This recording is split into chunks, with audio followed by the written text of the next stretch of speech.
ادریس علیہ السلام ملک الموت سے ایک دفعہ کہنے لگے تو میرا یار نہیں بن جاتا؟ اللہ ہی بھلا کرے. حضرت اسرائیل کو کہنے لگے دوست بن جاتے ہیں. دوستی ہو گئی. فرمانے لگے یار موت کا ذائقہ کیسے چکھاتا ہے؟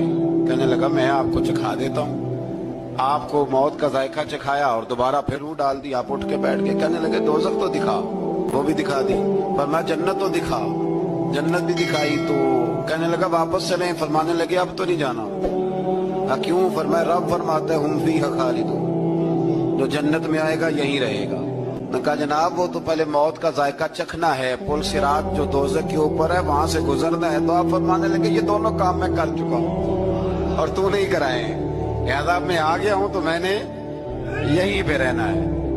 اب حضرت ملک الموت علیہ السلام نے عرض کی مالک یہ تیرا بندہ. فرمایا تیری دوستی بھی اس کے ساتھ لگی تھی تو میری توفیق سے ہی لگی تھی.